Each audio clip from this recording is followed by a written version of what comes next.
So my simple philosophy is to talk to people the way I want to be spoken to respect people the way I want to be respected. So that's been the basics at which I have applied. I also want to be as real and as authentic as I can be.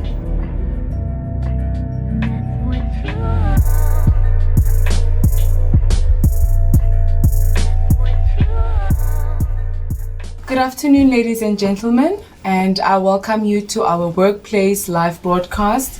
Today we are celebrating International Women's Day, and we are here with our amazing, powerful, metal, elegant, and most, how can I put it, classy Mrs. Deshnee Naidoo. Deshnee, welcome, and thank you for having us today, and we are very honored to have you in this session. Yeah, well, thank you for those very humble comments. So that we all are clear, I had nothing to do in scripting what CD just said, hey? That was done of our own free will. It was indeed. Okay, so we're just gonna ask Deshnee to give us a bit of a journey, her as Deshnee Naidoo, her as the CEO of VZI, just a brief intro, and we can take it over to the floor when she's done. Okay, thank you. So Deshnee Naidoo, I like to introduce myself as a mother, as a wife, as a sister, as a daughter, and as the head of the VZI family. So I was born on the 27th of February, 1976. I was born to parents who were second generation South African in Durban, KwaZulu-Natal. I grew up in what I would call a low income family. A family that made education a priority from the day that I think I understood the word school. And it was through that dedication and commitment that my parents, although didn't work entirely as well, made sure that my two older brothers and I went off to school and educated ourselves such that we could be the beneficiaries of bursaries that then led to our professional career. In terms of what defines me, I do thrive on the fact that I am a mother of three daughters, and it being International Women's Day, or a celebration around International Women's Day, I'm incredibly humbled by the daughters that my husband Viren and I continue to raise. In terms of what drives me in the profession, I absolutely love the impact that mining can bring to society. It is that impact that despite the cycle that we are in, the phase of the business that we are in, it is that impact, it is that purpose that continues to drive me. In terms of my journey, CD, I am a chemical engineering graduate.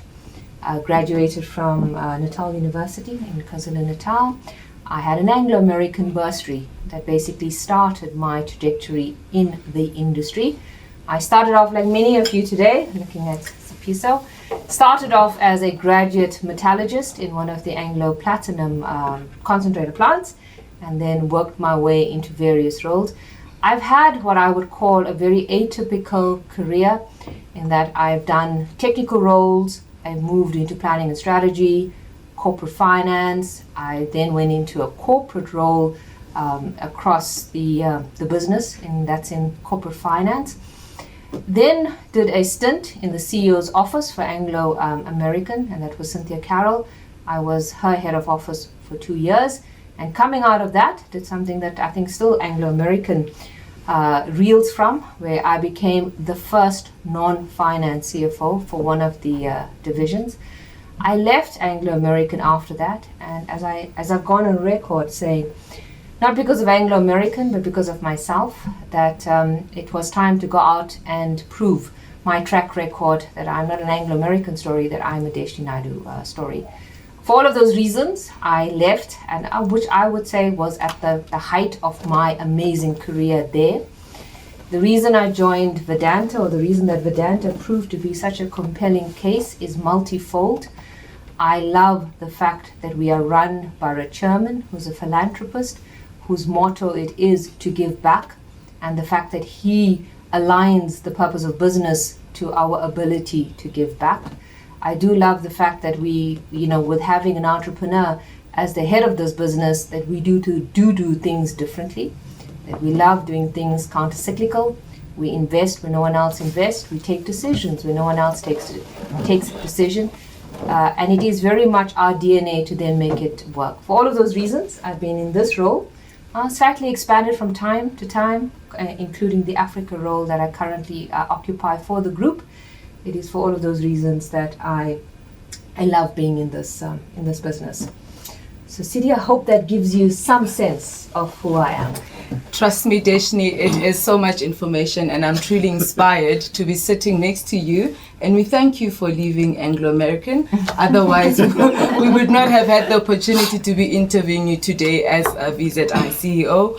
And it truly does say, ladies, determination, focus, hard work really does pay. And then we are going to have questions now. We're going to be asking our wonderful VZI staff. We're going to start off with Tepiso, who is sitting right here next to me, and then we'll take it over to all the various boardrooms. Thank you.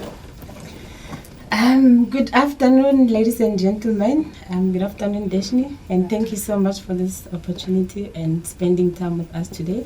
So my name is Tepiso Mutine. I'm the head of accounts payable here at Corporate VZI Offices. So my question to you this afternoon, Deshnee, is what strategy have you put in place to make sure that more women will take up future strategic leadership positions, for example, vice president projects, general managers, and CFOs? All right. So since I've come to VZI, we've been on a journey. I think we've also been on an accelerated journey in terms of diversity. When I started over 5 years ago, I think the female representation across the business was just under 8%. We are today standing at just under 20%. I think we've done well there. If you ask me about the strategy, I think the strategy was firstly the commitment from the top. I am very clear on what we need to do as a business in terms of female empowerment, which is why even this office here has 60% women today. So the first thing I did was make sure that everyone understood that if you want to work with me, you've got to be representative. I've set targets for us to make sure that it can be achieved. Where we needed policies to enable women in certain positions, we've created those too. And one of the latest policies that we do have in place is on the adaptable working hours for mums of young children. Because I feel very strongly about that, given my background, that mothers of young children are not mothers of young children for too long. It's just that period in which the company needs to support them. So we've created a supportive environment. I am not happy that we do not have even more female representation at a senior level. We have attempted a few programs over the years, and you would see the EXCO invitees that we've created in some of the SBU EXCOs. We have created some deputy positions as well for women. Whether they've all been successful, probably not. Whether we will continue to try, absolutely. I think to summarize, it's the commitment, it's the attitude, it's the formalization in terms of some of the policies and practices that we have instituted.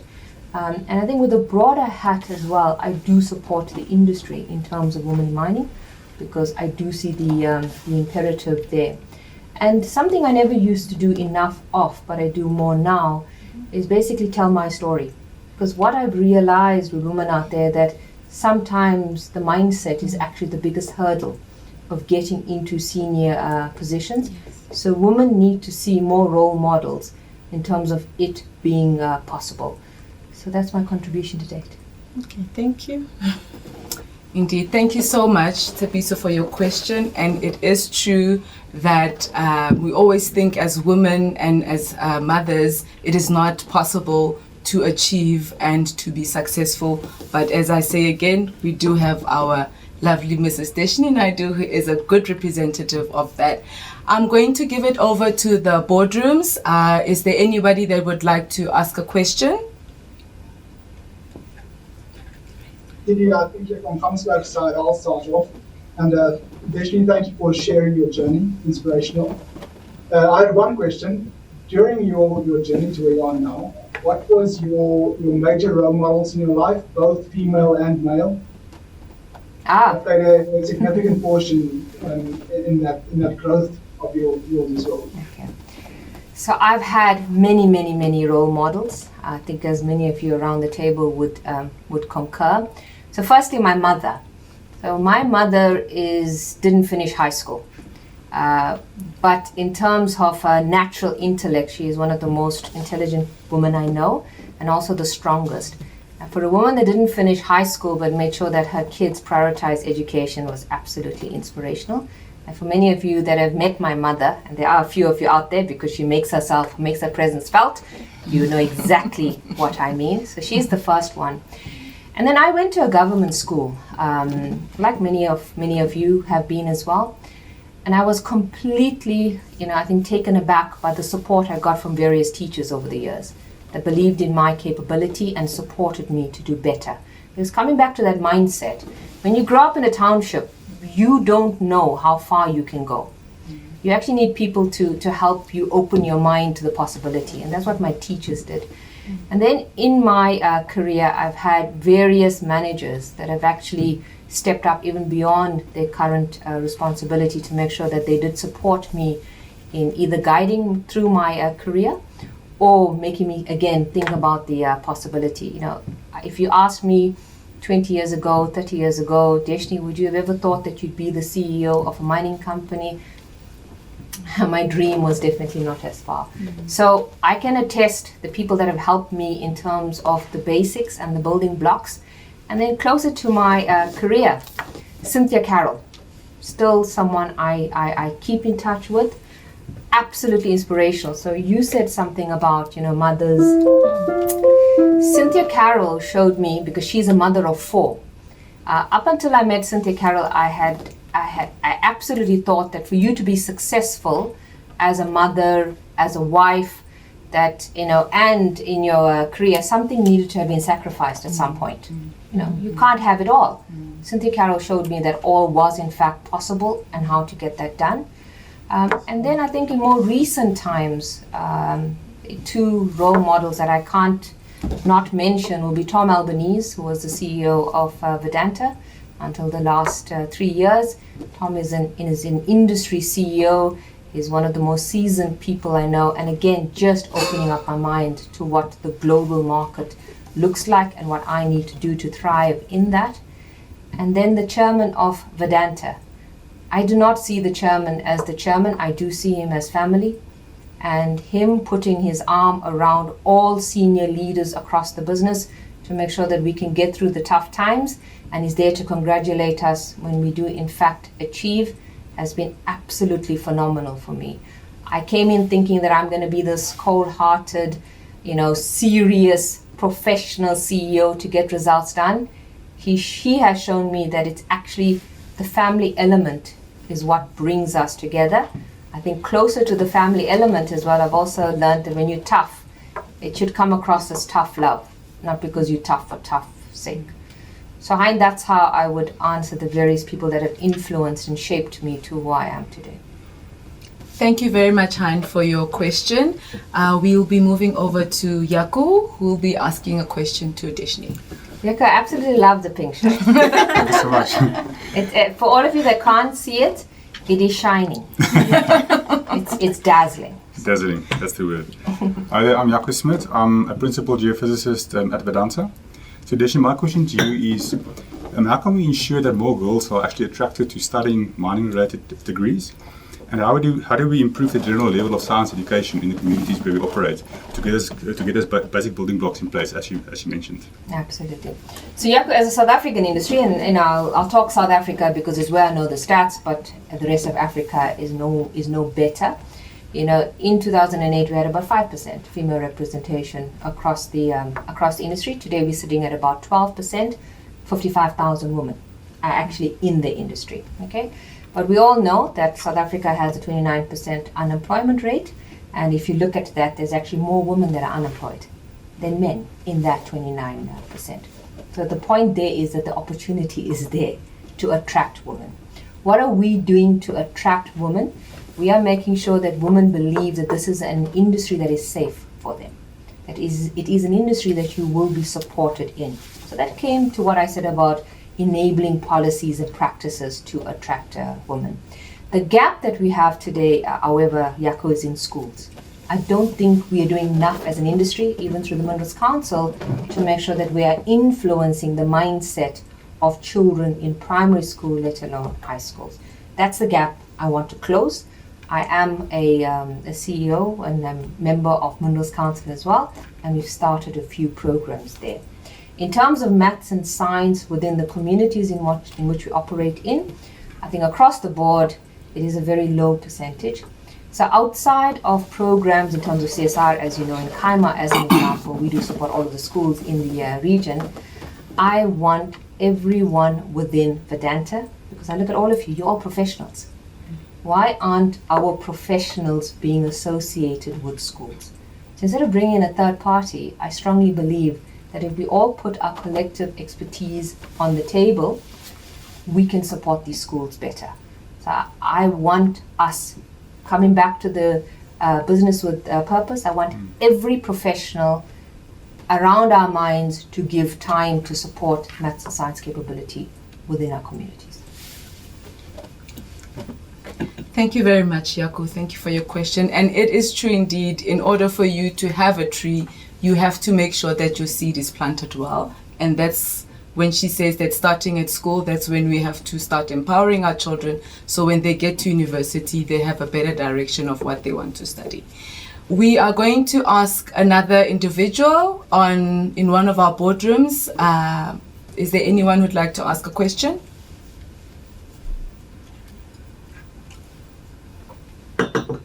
Come, not all at once. You know, I go around the world telling everyone how strong the women at VZI are. And if you want an example of strong women, this is the company you must come to. So please don't let me down now.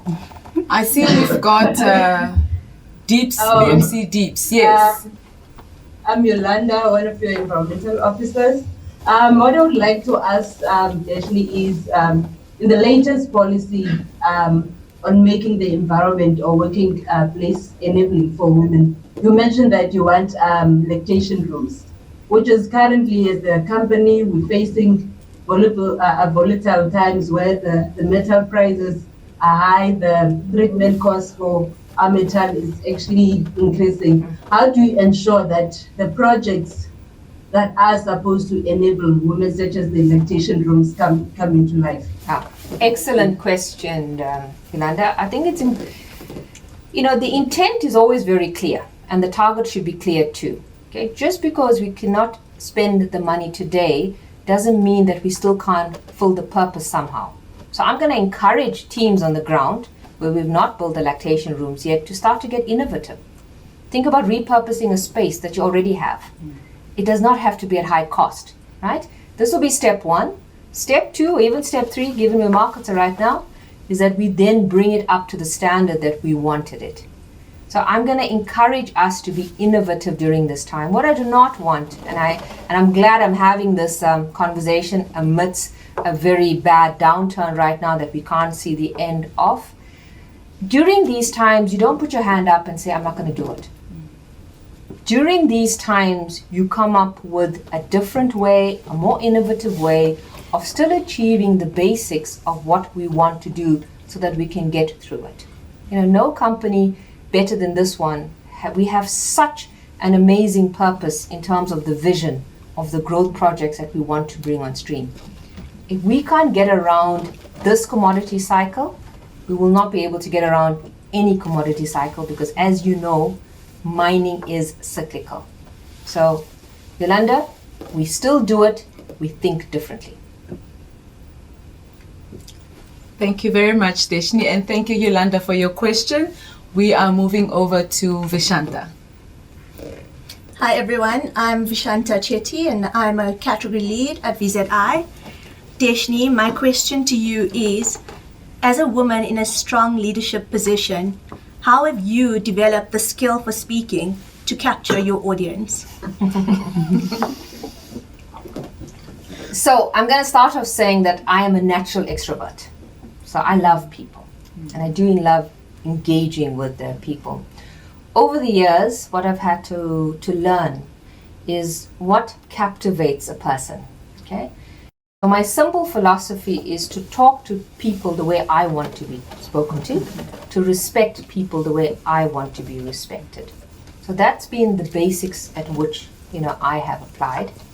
I also want to be as real and as authentic as I can be. And I say it's okay to make a mistake.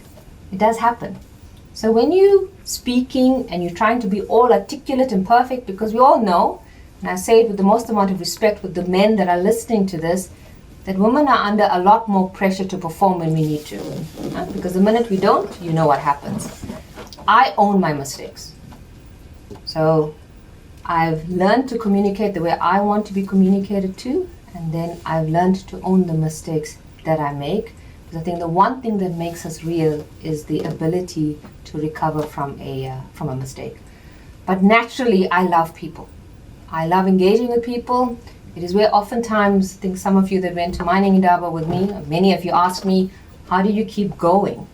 You don't stop. It's because I've learned to re-energize on the job. So I might change the discussion, I might have a different conversation, but I learned to draw off your energy to keep me going. Thank you, Deshnee. Thank you. Thank you very much, Deshnee, and thank you, Vishanta, for your question. It is true, they say you teach people how to treat you. We are going to ask someone else from site. Is there anybody else who'd like to have a question to Deshnee? And here from Scorpion. Come, Scorpion. Good afternoon, Deshnee. Another privilege to be in your presence again. Another inspiring moment to definitely hear your story again. Your story always inspires a lot of us, and I'd like to say thank you for always sharing. A question that will come from my side will be, this is something we always speak often about with a lot of passion.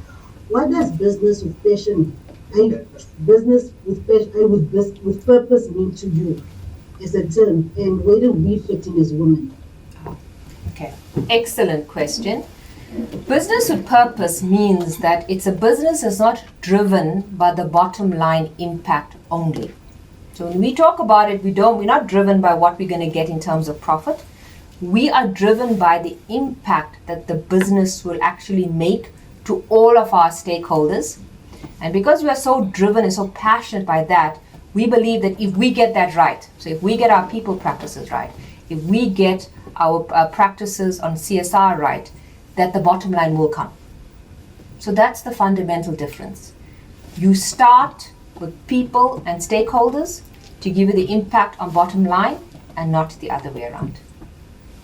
Something I feel very strongly about, because this is what gives me purpose. So when we are having tough times across the board, right? We've had a slow failure at Scorpion, we've got a slower than planned ramp up at Gamsberg, we lost Vanessa Plagg at Black Mountain.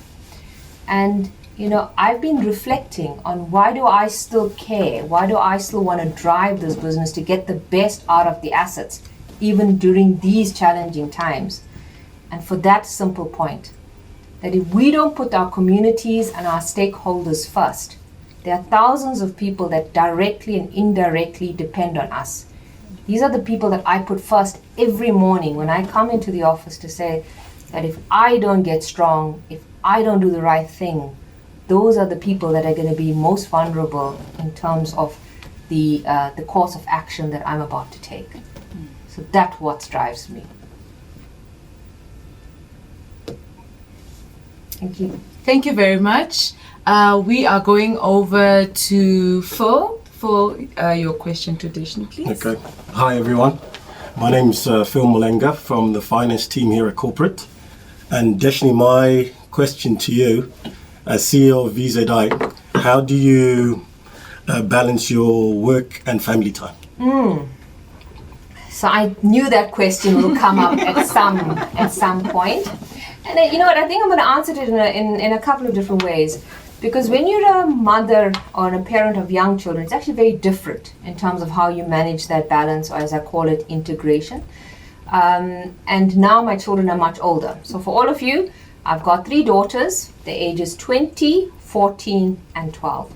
And when I started in this company, they weren't as old. So that created a different amount of pressure.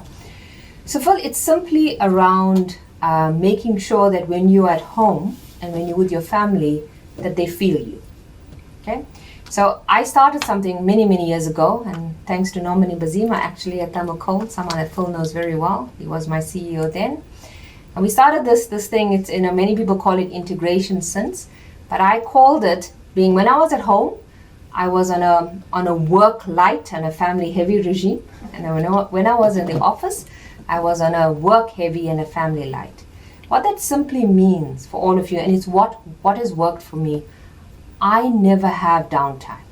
I never stop being a mother, a wife, a daughter, the CEO of this company, irrespective of any environment that I am in.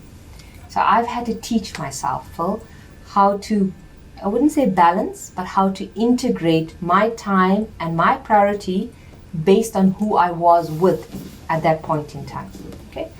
But why I mentioned age of your children, because I think that plays a big role. When they're babies to when they, in primary school to senior school, you've got a different priorities. So you need to manage your life to make sure that you can still deliver into what's important to them. I think, and that's the other important thing that I've learned over the years. I have a phenomenal husband. Some of you that have met him, you can understand why. My husband and I made a lot of sacrifices way back, almost 20 years ago now, in terms of him going out on his own, being more entrepreneurial, so he can be with the girls when I couldn't. Okay, that's a sacrifice that not everyone can make, but it's something that we made together. I might be the CEO here, and I might tell you all where to get off, because I can. At home, I have the utmost respect for my husband and what we do at home. I do not overrule him at home, because he's the one that does what we as a family need him to. So I've also learned to humble myself and know where to exert my position and where not to. And I think that's what makes the ecosystem in which we operate very, very important. And the last point I want to say is that when you have a hectic day and when production is not coming and you're not happy with the safety performance, you can so easily go home and downplay what is important to your child or to your partner. I have had to, over the years, teach myself not to do that. And it's a blind spot I want all of you to acknowledge. As I've had a tough day and it might be millions of dollars on the line, my child's science project or her speech is as important to her as my millions are on the day. So don't ever downplay the prioritization based on your standards. So all of that, there is no simple answer. That's what's worked for me over the years, but that's how I summarize my work-life integration. Okay. Thank you, Phil, for your question, and thank you, Deshnee. It is very important to create a balance and always make sure that when you're at home, you become the parent that your children and your family would love you to be, and when you're at work, you become that which you are employed to be. It does not make you any less of a person in both roles, but always deliver your best. We are going to ask a question. I see Gamsberg Sandton office has not asked a question. I'm going to put you in the light. And can somebody please ask a question in Gamsberg Sandton? And you see, to the Gamsberg team, it's so important for us that we even have a Gamsberg room here. Yeah. Making sure you know that. Hi Deshnee, I'm Emma Lapta. I'm head of financial reporting at VZI. My question to you is, what challenges have you faced in your career due to your gender, and how have you overcome them? Wow. How much time do we have, Emma? Okay, for that loaded question. Okay. So simply put, Emma, many. Okay, so I gave away my age earlier because I'm very proud of it. Many women don't want to disclose your age. Please, woman, disclose your age. I always say, don't measure me by my age, measure me by my experience. And I've done a lot. Okay. So what was very interesting in my career is I finished school in 1993 on the cusp of transformation in this country. So not only did I face pressure in terms of being a woman in the industry, which I was very few at the time, but coming into work 4 years after that, I faced a lot of different pressures, because suddenly transformation was an agenda across this industry. The mining charter was now starting to be spoken about, etc. Companies were being forced to make sure that they looked more representative. I was a young graduate, and I think being a woman of color also created, a different dynamic, because I was also a little unknown at the time. My first job was in Rustenburg. You can imagine back in 1995 when I did my first VAC work, how strange I looked in terms of a woman, an Indian woman, coming into a refinery in Rustenburg to do her VAC work. So that's the environment in which I came into. So many men thought that I didn't belong there, and they worked their way to make sure that I felt, or I knew I didn't belong, and that I would do something about that. So what I had to learn very early on in my career, Emma, is until I got senior, how do I navigate through that? And what I learned very early on was the art of stakeholder engagement. And how do you get people that, of course, to think that you do not belong there, to see the value of why you should be there to support you in what you need to do. So that was, I think, when I was a lot more junior. I'll be very open with all of you. I had a lot of advances. I've never, and thank you for mentioning that I'm classy. I really appreciate that, CD. I've never looked like a man to be successful in this industry. I've always looked like this, okay? So that always got some attention, depending on the meeting I was in and the site visit that I was in. And there what I did, Emma, was I put up the toughest barriers around me. My boundaries were very clear, and they were never to be transgressed, okay? And I never felt compromised, and maybe it's because I was in an Anglo-American environment where the systems are a lot more formalized. But I never felt compromised to tell a man where to get off. Okay? So I learned to navigate through the system. I learned to put up incredibly tough boundaries. And the minute I got the empowerment, when I became a manager, I started to change some of the policies that held back women. And one of the policies that I changed in Anglo Platinum many, many years ago, when I was still wearing a hat in the Employment Equity Committee, was change their maternity leave policy. So for my first child, I had no benefit from the company. I think I had 1 month or something. Remember now, I had a child in 2000, a long time ago. Okay, so I changed that. So Emma, a lot of challenges. I never let it deter me. And what makes me very strong today is that, if women do not see other women succeeding, it doesn't then charter the course. So I have, in very difficult situations, pushed myself, being solely driven by the fact that if I don't get it right, or if I don't attempt to get it right, I deter all of the women that are coming behind me. So mindset is probably the third thing that I've faced that I've had to overcome. Thank you very much, Deshnee, and thank you, Emma, for your question.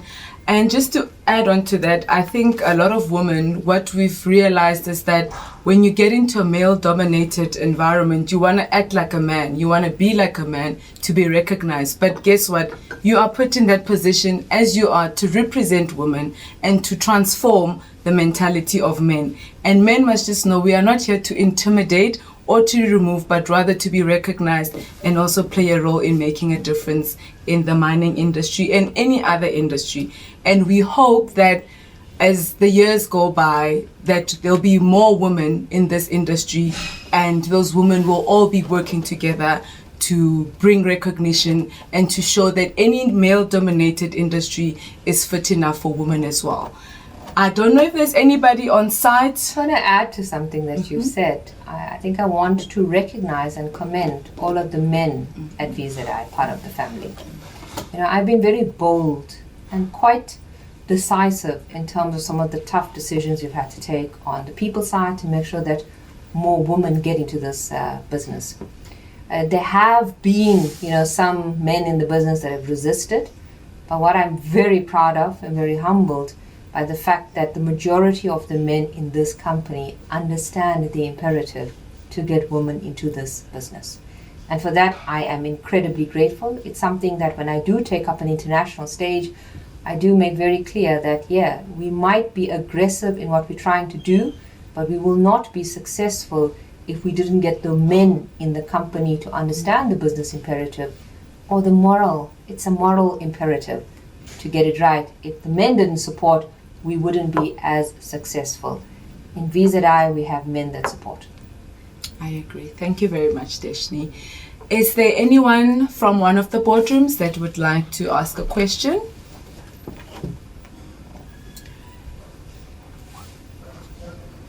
Hi everyone, this is Priyanka Ramprasad. I'm the Deputy Finance Controller at the Corporate Offices. My question to you, Deshnee, is what 3 key experiences or decisions that you might have made that have brought you to where you are today? That's not a difficult question, Priyanka.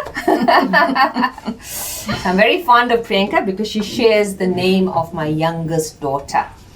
To an extent where I call my youngest daughter Preezy, and every now and then I'm very tempted to call her Preezy too. Okay, so Priyanka, the first I think milestone or first decision point could be the fact that when I finished high school, I was determined to become a doctor, and I actually applied to do medicine.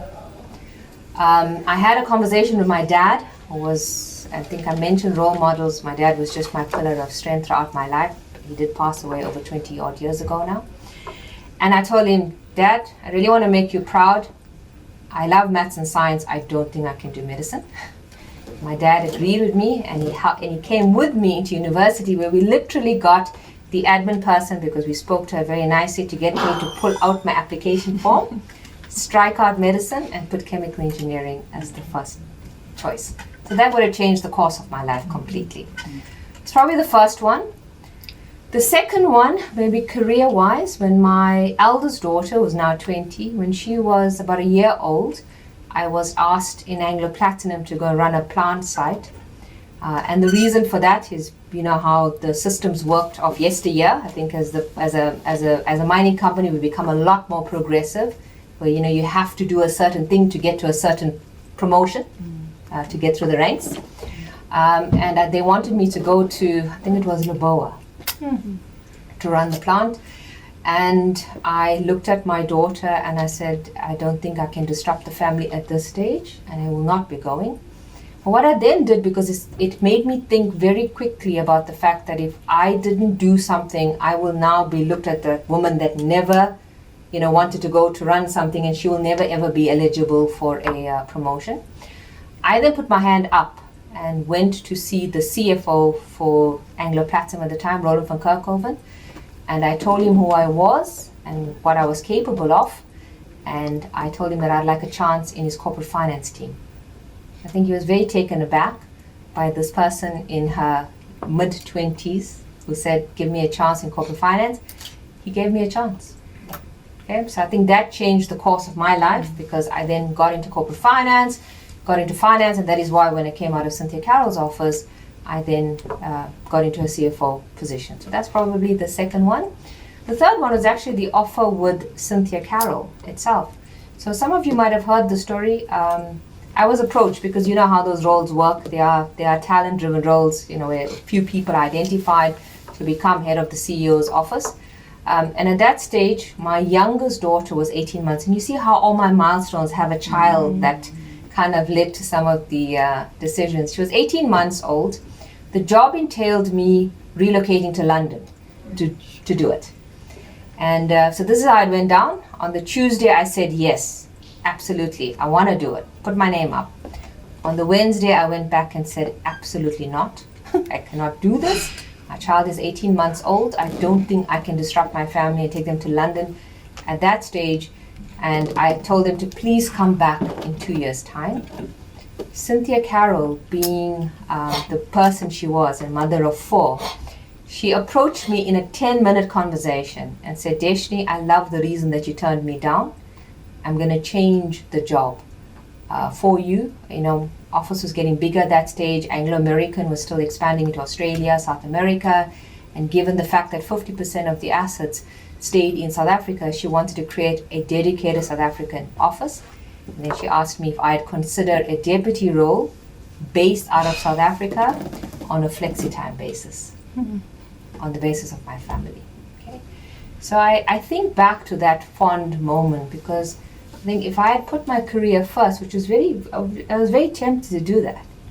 It would have changed the course of my life. I would have gone to London, and I'm not sure I would have been here today. So, Priyanka, I think those are the 3 events. I can go on and name many more, but if I look back to what changed the course of the path that I then took, those 3 come to mind. Thank you very much, Priyanka, for your question. Ladies and gentlemen, I don't know about you, but I've learned so much information. I've gotten to have this opportunity to know so much about Deshnee, and I really do see, actually a lot of things that I will be taking you up on. And we hope that we can have more ladies and also gentlemen, The point is not to intimidate, but rather to work together. I'm not sure if there's any questions. We are reaching our end of our session. And if there's no questions, I would like to get to the end of my session. Someone has a question in the White Office. BMC. Hi, I'm Michelle from Project High. My question is short, is for you, Deshnee. Just in short, you can just explain to us #each for equal. Okay. Your making. So each for equal means that everyone across the globe needs to understand that we will stop at nothing but equality. So we are working towards 50% in the industry, but 50% globally in terms of workplace representation. So simply, Michelle, that's what each for equal stands for me. It's basically gender equality. Okay? So again, not sure if many of you know this, but you might have seen me launch something through the Minerals Council. I wear many hats that I've got to always remind myself. So last week through the Minerals Council, we launched the white paper for women in mining. So I'm one of 33 CEOs, as I mentioned, in the Minerals Council here. And as much as I'm also a patron of the Women in Mining South African organization here, which basically means I advise them on what they should do, I was thinking for the last 2 years that as a vehicle to drive women in mining is just not cutting it. Because, people do it outside of the day jobs. So I put my hand up to lead this as an initiative through Minerals Council. Now imagine if you get 33 CEOs to commit to this as an initiative in which they start to get measured on in their board pack. Why I'm mentioning all of this is, and if you have not already, please read the white paper that we've drafted. It's actually Deshnee Naidoo who assisted me draft that paper when she was still here. And what we've done as with zero harm in the industry. Every CEO, if you ask the CEO, what are you trying to move towards? And he or she will say zero harm. I want every CEO to say zero harm and 50% of women in this industry. That's the kind of initiative we started last week. Thank you, Michelle. And Michelle, you're many of your inspirations to me, and maybe I didn't touch on that. I spoke about who's inspired me and the role models I've had above me. But every time I get into BMC, Scorpion, even when I have side conversations with you guys here in corporate, I am completely and utterly inspired by your individual stories. And there's something about us being able to tell those stories more. Michelle Wheels inspires me. If I look at her mindset, if I look at the person she has become, she absolutely inspires me, and I want Michelle Wheels to go off and get a degree. Be it mining engineering or whatever you choose, Michelle, because you are someone for me that when you set your mind to something, you do it. And I applaud you for that. Thank you, Deshnee.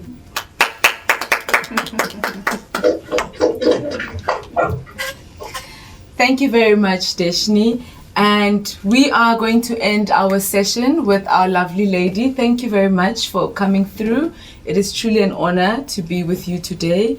And we hope that we have learned a lot and we can still catch you off session. Absolutely. To have one-on-ones with you. We are having a mentorship program. Absolutely. But I just want to say something, because I do believe that, the reason why, if you look at even the programs that Christo and Neville and their team do there at BMC, as well as what Nora and the team drive at Scorpion, we actually also drive CSR programs that will benefit women more. right? Because we all know why. If you support a woman in the community, what she then does with that support in terms of a reach in the community is far more, okay, than a man does. Listen, this is based on empirical data, okay? For all the men, I'm not picking on you. I know you are different, but this is based on empirical data, okay? The simple point I want to make there is that this is a tough time for the business, okay? We've had many misses. We can all defend why we've been in that position. Whereas in the past, I've asked us all to dig deeper, think differently, think of more innovative ways on how we're going to get the business through this, because we do have a compelling story to tell. I'm actually going to ask the women in the company to think even more for me. Exactly the reason that I mentioned. Women in the community, women in the company know how to make the money go further. That is not me just speculating, it is based off empirical data. So if you start to lead some of the initiatives that we will be coming up with in terms of what to do to either stop cost, defer cost, reschedule, renegotiate, I believe that we can put our initiatives together to get us out of this. So I am, and they say there's no such thing as a free interview now, Sidi. If you've got something out of me, I want something out of you. Please can we all commit to making sure that we put everything that's needed into the business to make sure that we weather through this. And as my chairman loves to say, that even when the rest of the industry goes under, he uses it far more bluntly than that. He says, if everyone's going to die, Deshnee, we have to die last. That's what we need to do in Zinc International right now. Thank you. And ladies, I hope you have heard from our side at corporate, we are definitely committing to looking into that and finding ways to making things work for VZI. And as we come to the end of our session with Deshnee, as it is International Women's Day, there is a theme this year that they have put up on the website, and we're going to ask our lovely lady to stand up with us. We'll be standing right there and we'll be doing the each for equal pose. Can I ask you all as well, where you are seated, to please stand up and do the each for equal pose as we are signing off. I trust everyone was practicing.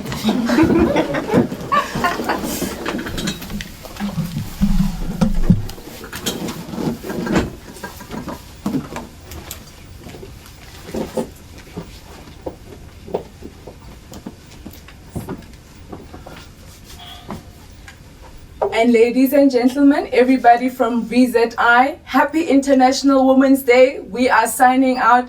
Thank you for the session and have a good day.